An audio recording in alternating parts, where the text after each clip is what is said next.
അത് നിങ്ങൾ മറന്നോ? കൈരളി ചാനലിൽ ഞാനാണോ ആഭ്യന്തരമന്ത്രി? എന്നോടാണോ തെളിവുകൾ ഉണ്ടായിട്ട് എന്ത് ചെയ്യണമെന്ന് എന്നോട് ചോദിക്കാം. ഞാൻ എന്താ പോലീസ് ഓഫീസറാണ്? പലതും സാങ്കേതികമായിട്ടുള്ള പറയുമ്പോൾ ഇപ്പൊ ഈ സംഭാഷണങ്ങളിൽ വിശ്വാസമില്ലെന്നാണ്. താനൊരു സ്ത്രീയെ പീഡിപ്പിച്ചു എന്നുള്ളൊരു പരാതി വന്നു വെച്ചോ, എന്താ ചെയ്യേണ്ടത് പോലീസ്? ഇദ്ദേഹം ന്യൂസ് മലയാളത്തിന്റെ റിപ്പോർട്ടർ ഒരു സ്ത്രീയെ പീഡിപ്പിച്ചു എന്നുള്ളൊരു പരാതി വരികയാണ്. എന്താ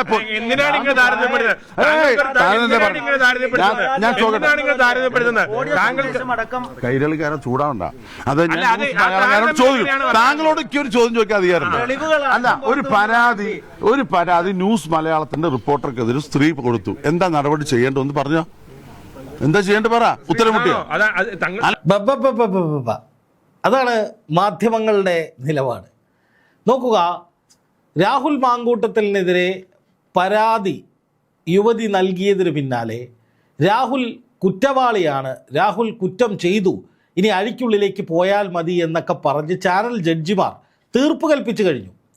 എങ്ങനെയാണ് ഒരു ജനാധിപത്യ സമൂഹത്തിൽ നിയമവാഴ്ച നിലനിൽക്കുന്നൊരു നാട്ടിൽ മാധ്യമങ്ങൾ ഒരാളെ കുറ്റവാളിയായി ശിക്ഷിച്ച് അയാളെ ഇന്ന ശിക്ഷാവിധിക്ക് നടപ്പാക്കാൻ വിടണം എന്ന് പ്രഖ്യാപിക്കുന്നത്, അല്ലെങ്കിൽ അയാൾ കുറ്റം ചെയ്തു എന്ന് തീർപ്പ് കൽപ്പിക്കുന്നത്? നമ്മൾ ഏത് നാട്ടിലാണ് ജീവിക്കുന്നത്? എന്നാലോചിച്ച് നോക്കും. മുമ്പ് മുകേഷ് MLA-ക്കെതിരെ ഇതുപോലൊരു പീഡന കേസ് രജിസ്റ്റർ ചെയ്തപ്പോൾ അന്ന് ഗോവിന്ദമാഷ് ഉൾപ്പെടെയുള്ളവർ പറഞ്ഞത് ആരോപണങ്ങളുടെ അടിസ്ഥാനത്തിൽ MLA സ്ഥാനം രാജിവെക്കേണ്ട ആവശ്യമില്ല എന്നാണ്. കോടതി അന്തിമ വിധി കൽപ്പിക്കുന്നത് വരെ അയാൾ കുറ്റാരോപിതൻ മാത്രമാണ്, അതുകൊണ്ട് തന്നെ അയാൾക്കെതിരെ ഇപ്പം നടപടി സ്വീകരിക്കാൻ ഉദ്ദേശിക്കുന്നില്ല എന്ന് പാർട്ടി സെക്രട്ടറി അടക്കം അന്ന് പറഞ്ഞിരുന്നു.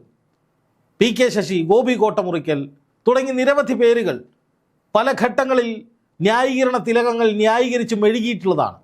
അവർക്കൊക്കെ നൽകിയ സംശയത്തിൻ്റെ ആനുകൂല്യം എന്തുകൊണ്ട് രാഹുൽ മാങ്കൂട്ടത്തിൽ കൊടുക്കുന്നില്ല എന്ന ചോദ്യത്തിന് ഇവിടെ ആർക്കും ഒരു മറുപടിയുമില്ല. ഇപ്പോൾ ഒരാളെ ഫ്രെയിം ചെയ്യാൻ, അതായത് രാഹുൽ മാങ്കൂട്ടത്തിൽ കുറ്റവാളിയാണ് എന്ന് ഫ്രെയിം ചെയ്യാൻ, കുറ്റവാളിയാണ് എന്ന് പറയാൻ, രാഹുലിനെതിരെ നിലപാടെടുക്കാൻ, രാഹുലിനെ അറസ്റ്റ് ചെയ്യാൻ ഇതുവരെയുള്ള തെളിവുകളും അല്ലെങ്കിൽ ഇതുവരെയുള്ള വാട്സപ്പ് ചാറ്റുകളും ഇതുവരെയുള്ള ഓഡിയോ ക്ലിപ്പുകളും ആ പരാതിയും ധാരാളമാണ്, സമ്മതിക്കുന്നു. പക്ഷേ ഇതിനപ്പുറത്തേക്ക് രാഹുൽ കുറ്റം ചെയ്തു എന്ന് പറയേണ്ടതാരാണ്? രാഹുൽ മാങ്കൂട്ടത്തിൽ കുറ്റവാളിയാണ് എന്ന് തീർപ്പ് കൽപ്പിക്കേണ്ടതാരാണ്? അത് ഈ കോട്ടിട്ട ചാനൽ ജഡ്ജിമാരോ മൈക്കും തൂക്കി കോൺഗ്രസ്സുകാരെ വളഞ്ഞിട്ട് ചോദ്യം ചെയ്ത് ബുദ്ധിമുട്ടിക്കുന്ന മാധ്യമപ്രവർത്തകരോ അല്ല. ഇപ്പം നമ്മൾ കാണുന്നൊരു കാഴ്ച എന്താണെന്നറിയോ? കോൺഗ്രസ് നേതാക്കളെ എല്ലാം വഴി നടക്കാൻ സമ്മതിക്കാത്ത വിധത്തിൽ മാധ്യമപ്രവർത്തകർ ചുറ്റും കൂടി നിന്ന് ചോദ്യശരങ്ങളാൽ വീർപ്പുമുട്ടിക്കുകയാണ്. എന്താ ചോദ്യം ചോദിക്കുന്നത്? രാഹുൽ മാങ്കൂട്ടത്തിനെതിരെ യുവതി പരാതി കൊടുത്തു, പോലീസ് FIR രജിസ്റ്റർ ചെയ്തു, ഇനി എന്താണ് ചെയ്യുക? ഇനി എന്താണ് നിങ്ങൾ ചെയ്യുന്നതെന്ന് കോൺഗ്രസ് എന്ത് ചെയ്യാൻ? കോൺഗ്രസ് എന്ന രാഷ്ട്രീയ പ്രസ്ഥാനത്തിന് ചെയ്യാൻ കഴിയുന്നത് അവർ ചെയ്തു. രാഹുലിനെ സസ്പെൻഡ് ചെയ്തു, യൂത്ത് കോൺഗ്രസ് സംസ്ഥാന അധ്യക്ഷ സ്ഥാനത്ത് നിന്ന് മാറ്റി പകരം ആളെ വെച്ചു. ഇതിൽ കൂടുതൽ രാഹുലിനെതിരെ എന്ത് നടപടിയാണ് ഒരു പരാതി വരുന്ന ഘട്ടത്തിൽ ചെയ്യേണ്ടത്? വേറെ എത്ര രാഷ്ട്രീയ പാർട്ടി നേതൃത്വം ഇതുപോലെ അന്തസ്സുള്ള നിലപാട് സ്വീകരിച്ചിട്ടുണ്ട്? ഇപ്പോൾ മുകേഷിൻ്റെ പേരിൽ ആരോപണം വന്നപ്പോൾ എന്താണ് ചെയ്തത്? ഇപ്പോൾ വൈശാഖൻ എന്ന് പറയുന്ന ഒരു CPM നേതാവിനെതിരെ ഒരു നടപടി ഉണ്ടായപ്പോൾ അദ്ദേഹത്തെ മാറ്റി നിർത്തി, അദ്ദേഹത്തെ വീണ്ടും തിരിച്ചെടുത്തു. അതുപോലെ പലരുടെ കാര്യത്തിലും തീവ്രത കൂടിയും കുളഞ്ഞും അന്വേഷണ കമ്മീഷനെ വെച്ചുമൊക്കെ എന്തൊക്കെ ഇവിടെ നടക്കുന്നുണ്ട്.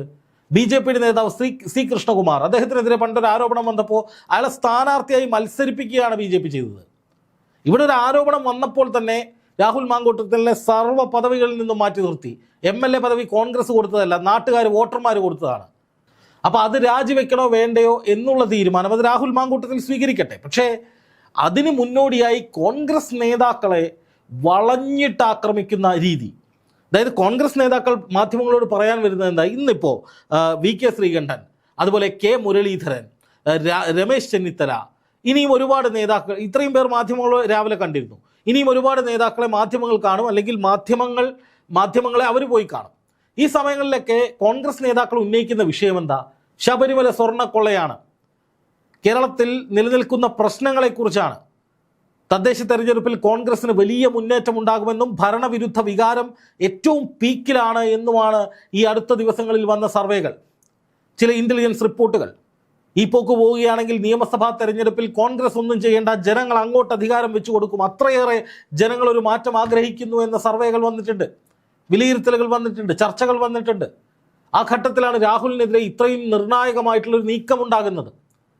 അപ്പം അതുമായി ബന്ധപ്പെട്ട് കോൺഗ്രസ് നേതൃത്വം സംസാരിക്കണം, കോൺഗ്രസ് നേതാക്കൾ എന്തെങ്കിലും ഇടപെടണം എന്ന് പറയുന്നതിനകത്ത് ഇനി എന്താണ് കാര്യം? കോൺഗ്രസ്സുകാരന് എന്താ ചെയ്യേണ്ടത്? പോലീസല്ലേ ചെയ്യേണ്ടത്? 3 മാസം മുന്നേ പുറത്തു വന്ന ഒരു ഓഡിയോ മുതൽ ഇന്നലെ വരെ, ആ പരാതി കൊടുക്കുന്ന ദിവസം വരെ, ആ പരാതി കൊടുക്കുന്ന ദിവസം ഏതാ?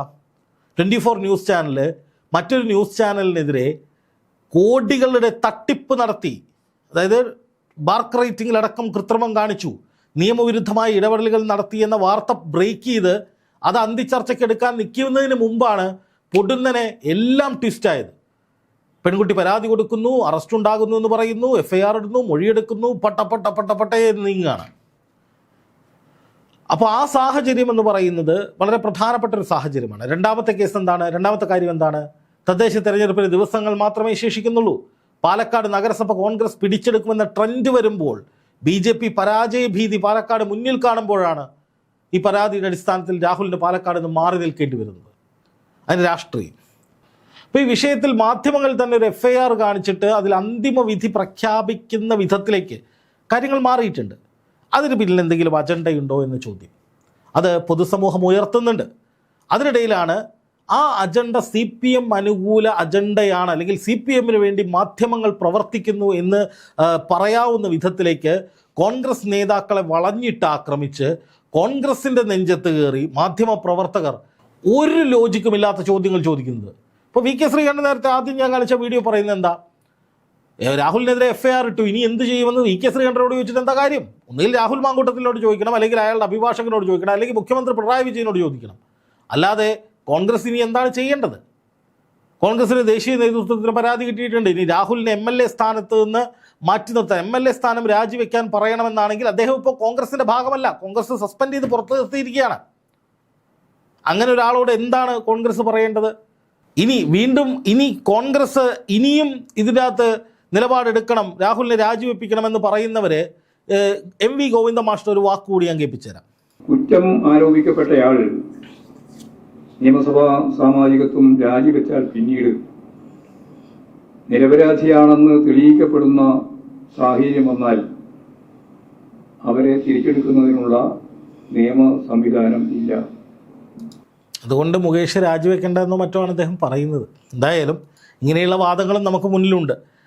എന്തായാലും ഓരോ മാധ്യമങ്ങൾ, അതായത് ന്യൂസ് 24, റിപ്പോർട്ടർ ചാനലിന് വലിയ ആവേശമാണ്, കൈരളി. ഇവർക്ക് ഈ കോൺഗ്രസ് നേതാക്കളെ വളഞ്ഞിട്ട് അവർ പറയുന്ന കാര്യങ്ങൾ കേൾപ്പിക്കാതെ തങ്ങളുടെ കാര്യങ്ങൾ അവരുടെ കോൺഗ്രസ് നേതാക്കളുടെ നെഞ്ചത്തടിച്ചേൽപ്പിക്കാനുള്ളൊരു ത്വര കൂടുതലായിട്ട് കാണുന്നുണ്ട്. അത് സ്വാഭാവികമായിട്ടും നമുക്കറിയാം, ഈ മാധ്യമങ്ങളുടെ രാഷ്ട്രീയമായിരിക്കാം, മാധ്യമ പ്രവർത്തകരുടെ രാഷ്ട്രീയമായിരിക്കാം. പക്ഷേ സ്വാഭാവികമായി ഉയരുന്ന ചോദ്യം, കേസ് അന്വേഷിക്കേണ്ടത് പോലീസാണ്, നടപടികൾ സ്വീകരിക്കേണ്ടത് പോലീസാണ്. അത് Rahul Mankoottathil versus state of Kerala എന്ന നിലയിലേക്ക് പോകേണ്ട കേസാണ്. അതിൽ കോൺഗ്രസ് എന്ത് ചെയ്യണമെന്നാണ് ഇവർ പറയുന്നത്. അതിനിപ്പോഴും ഒരു വ്യക്തത കിട്ടിയിട്ടില്ല.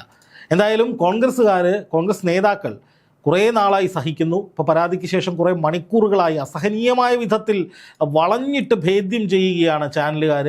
അതായത് ഈ കോൺഗ്രസ് നേതാക്കളാണ് തെറ്റ് ചെയ്തത് എന്ന മട്ടിലാണ് ഇവർ പറയുന്നത്. ഇപ്പോൾ ഒടുവിൽ VK ശ്രീകണ്ഠനെ പോലുള്ളവരൊക്കെ ശക്തമായ ഭാഷയിൽ തന്നെ മാധ്യമങ്ങൾക്ക് തിരിച്ചടി കൊടുക്കുന്നുണ്ട് എന്നുള്ളതാണ് ഏറ്റവും പ്രധാനപ്പെട്ട വസ്തുത. അതുമായി ബന്ധപ്പെട്ട ചെറിയൊരു വിഷ്വൽ കൂടി നമുക്കൊന്ന് കാണാം. ജനവിരുദ്ധമായ നയങ്ങൾ അദ്ദേഹത്തിന്റെ PA അല്ല ഞാൻ. ഈ ജനവിരുദ്ധമായിട്ടുള്ള ഒരുപാട് നയങ്ങളുണ്ട്. ഇതാണ് ഇപ്പൊ അത് നിങ്ങൾ MLA അല്ലല്ല, ഇദ്ദേഹത്തിന്റെ ചോദ്യത്തിന് മറുപടി വരട്ടെ. ഓരോരുത്തരും സമ്മതിക്കും. MP ഓഫീസ് 9:30 മണിക്ക് തുറക്കും, വൈകുന്നേരം 5:30 അടയ്ക്കും. നിങ്ങൾക്ക് എന്താ ആവശ്യമെങ്കിലും അവിടെ വരാം. മറ്റു കാര്യങ്ങൾ എന്റെ പരിധിപ്പെട്ടല്ല. ഇപ്പോ പാലക്കാട് ജില്ലയിൽ പറഞ്ഞോട്ടെ, പാലക്കാട് ജില്ലയില് ഒരു CI ആത്മഹത്യ ചെയ്തു, സർക്കിൾ ഇൻസ്പെക്ടർ. അദ്ദേഹം കുറ്റം ആരോപിക്കുന്നത് DYSP ആണ്. എവിടെത്തിയ അന്വേഷണം? നിങ്ങൾ ആലോചിക്കുക, ഒരു ജീവൻ നഷ്ടപ്പെട്ടിരിക്കുക. സ്ത്രീ പീഡന കേസാ, ബലാത്സംഗ കേസാണ് ആരോപണം. എന്ത് നടപടിയാ പോലീസ് എടുത്തത്? നോക്കുക, ഇവിടെ VK ശ്രീകണ്ഠൻ പറയാമെന്ന് വളരെ പ്രധാനപ്പെട്ട ഒരു വിഷയമാണ്. ഒരു പോലീസുകാരൻ ആത്മഹത്യ, ഒരു ജീവൻ നഷ്ടപ്പെട്ടു. അതുമായി ബന്ധപ്പെട്ടൊന്നും അദ്ദേഹം പറയുമ്പോൾ മാധ്യമങ്ങൾ തടസ്സപ്പെടുത്തിയിട്ട് രാഹുൽ എവിടെയാണെന്നൊക്കെയാണ് ചോദിക്കുന്നത്. VK ശ്രീകണ്ഠൻ അറിയാമോ രാഹുൽ മാങ്കൂട്ടത്തിൽ എവിടെയാണെന്ന്? ഇനി രാഹുൽ മാങ്കൂട്ടത്തിൽ എന്ത് ചെയ്യുമെന്ന് VK ശ്രീകണ്ഠനോട് ചോദിക്കണം. അത് രാഹുലിനോട് ചോദിക്കണം. ഇങ്ങനെ ലോജിക്കില്ലാത്ത രീതിയിൽ മാധ്യമപ്പട കോൺഗ്രസ്സുകാരെ ഇങ്ങനെ ബുദ്ധിമുട്ടിച്ചുകൊണ്ടിരിക്കുകയാണ്. അതിന് പിന്നിൽ ഒരു രാഷ്ട്രീയ ലക്ഷ്യമുണ്ട് എന്ന് തന്നെയാണ് ഞാൻ മനസ്സിലാക്കുന്നത്. ആ രാഷ്ട്രീയ ലക്ഷ്യം ഇടതുപക്ഷത്തിന് വേണ്ടിയുള്ളതും അതുപോലെ തന്നെ BJPക്ക് വേണ്ടിയുള്ളതുമാണ്. അതായത് കോൺഗ്രസിനെ ഇത്തരം ആരോപണങ്ങളിലൂടെ കോൺഗ്രസ് നേടിയിരിക്കുന്ന ജനപ്രീതി ഇല്ലാതാക്കിക്കൊണ്ട് കോൺഗ്രസിൻ്റെ മുന്നേറ്റത്തിനുള്ള സാധ്യതകൾ അവസാനിപ്പിച്ചുകൊണ്ട് അടുത്ത തെരഞ്ഞെടുപ്പിൽ കോൺഗ്രസ് കേരളം ഭരിക്കാതിരിക്കാൻ വേണ്ടിയിട്ടുള്ള പണികൾ നേരത്തെ തുടങ്ങിയതിൻ്റെ പ്രതിഫലനമായിട്ട് ഇതിനെ വിലയിരുത്തുന്നവരുണ്ട്. എന്തായാലും മാധ്യമങ്ങൾക്ക് ചുട്ട മറുപടി കൊടുത്തുകൊണ്ട് മാധ്യമങ്ങളുടെ ഈ ജഡ്ജി പ്രഖ്യാപനം, വിധി പ്രഖ്യാപനം അംഗീകരിക്കേണ്ടതില്ല എന്ന് തീരുമാനിച്ചുകൊണ്ട് കോൺഗ്രസ് മുന്നോട്ട് പോവുകയാണ്. എന്ന് മാത്രമല്ല, രാഹുൽ വിഷയത്തിൽ അത് രാഹുലിൻ്റെ വ്യക്തിപരമായ കാര്യമാണ് എന്ന വിധത്തിലേക്ക് കോൺഗ്രസ് നേതൃത്വം തീരുമാനമെടുക്കുമ്പോൾ കോൺഗ്രസിനെ രാഹുലിനെ മുൻനിർത്തി ആക്രമിച്ച് വീഴ്ത്താം എന്ന ശ്രമവും പരാജയപ്പെടുമെന്ന് തന്നെയാണ് പറയാനുള്ളത്.